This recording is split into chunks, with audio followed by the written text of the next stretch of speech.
আসসালামু আলাইকুম।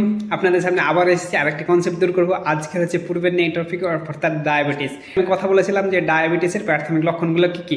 আজকে বলবো আপনি কি করে ডায়াবেটিস কন্ট্রোলে রাখবেন। অর্থাৎ আপনি যদি আপনার ডায়াবেটিস থাকে, অর্থাৎ আপনাকে বলতেছে আপনার যদি ডায়াবেটিস থাকে, তাহলে আপনি যদি বলেন যে আমি ডায়েট কন্ট্রোল করতে পারবো, আমি যদি এক্সারসাইজ করতে পারবো, এই দুটোর যদি গ্যারান্টি নেন, আপনি ডায়াবেটিস রাখতে পারেন এবং আপনার যদি রেগুলার এক্সারসাইজ চালিয়ে যেতে পারেন, তাহলে আপনি কিন্তু ডায়াবেটিস থেকে কিছুটা হলেও মুক্তি পাবেন। অর্থাৎ আপনার যে ডায়াবেটিস আছে যে সেটা আপনার কন্ট্রোলে থাকবে। তো আপনাকে বলি যে এই ডায়াবেটিসের জন্য কখন আপনাকে খাবার খেতে হবে এবং কোন সময়ের মধ্যে খাবার খাবেন এবং রেগুলার মর্নিং ওয়াক করতে পারেন, তাহলে আপনি দেখবেন আপনার ডায়াবেটিস কন্ট্রোল আছে। দ্বিতীয় নম্বর হচ্ছে যে আমি বললাম যে ডায়েট, এটা যদি আপনি প্রতিদিন মেনটেন করেন, তাহলে আপনার ডায়াবেটিস কন্ট্রোলে থাকবে। তো আপনাকে প্রতিদিন সকালে 20 থেকে 40 মিনিট আপনি ওয়াক করতে হবে। আপনি যতক্ষণ পারেন আপনার বডির উপরে নির্ভর করছে। দ্বিতীয় নম্বর হচ্ছে যে আপনি সকালে যে খাবারগুলো খাবেন সেটা হচ্ছে যে কার্বোহাইড্রেট ছাড়া আপনি যে প্রোটিন, ফাইবার, সেই জিনিসগুলো খাবারগুলো খেতে পারেন।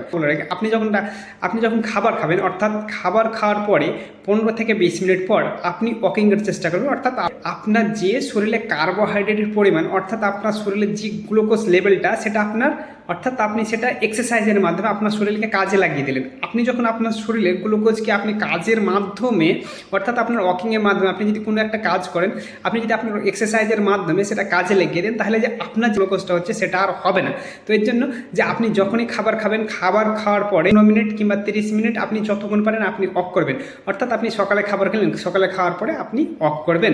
কিন্তু দুপুরের আমরা বেশিরভাগ আমরা বাঙালি ভাত প্রিয় মানুষ, তো ভাত তো খেতেই হবে, তাই না? তো আপনি ভাত খাওয়ার পর আপনি চেষ্টা করবেন আধা ঘন্টা রেস্ট নেওয়ার পর আপনি 15 থেকে 30 মিনিট যদি ওয়াক করেন, ওয়াক করার পর আপনার যে শরীরে যে গ্লুকোজটা শরীরে আপনি অবজার্ভ করলেন, সেটা আপনার কাজে লেগে যাবে। তাহলে কি আপনার যে ডায়াবেটিস সেটা কন্ট্রোল লাগবে।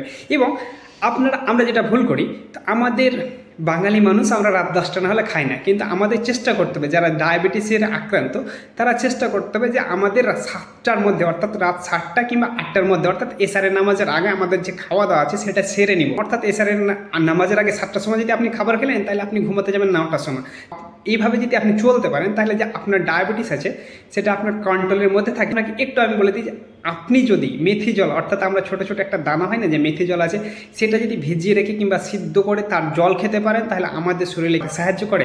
কিংবা আমাদের যে করলা উচ্ছে বলে সেটা যদি আপনারা সিদ্ধ করে, অর্থাৎ হালকা লবণ দিয়ে ভাতের সঙ্গে কিংবা এমনি খেতে পারেন, তাহলে সেখান থেকে একটা এনজাইম পাওয়া যায় যেটা হচ্ছে পলিপেপটাইড। সেটা যে সেন্সিটিভিটি আছে সেটা আপনাদের বাড়ায়, অর্থাৎ আপনার ইনসুলিনের মতো ন্যাচারালিভাবে সে কাজ করে। তো এই সমস্ত খাবার যদি আপনি খেতে পারেন, তাহলে আপনার যে ইনসুলিন, অর্থাৎ আপনাদের শরীরে যে গ্লুকোজ লেভেলটা আছে সেটা আপনার কন্ট্রোলে থাকবে এবং আপনি সুস্থ থাকবেন। এবং কতটুকু পরিমাণ কার্বোহাইড্রেট কিংবা প্রোটিন, ফাইবার পাওয়া যায় সেটা নিয়ে কথা বলবো। তো আবার দেখা হচ্ছে আরেক নতুন কনসেপ্ট নিয়ে। এখনকার মতো বাই, আসসালামু আলাইকুম, ভালো থাকবেন সবাই।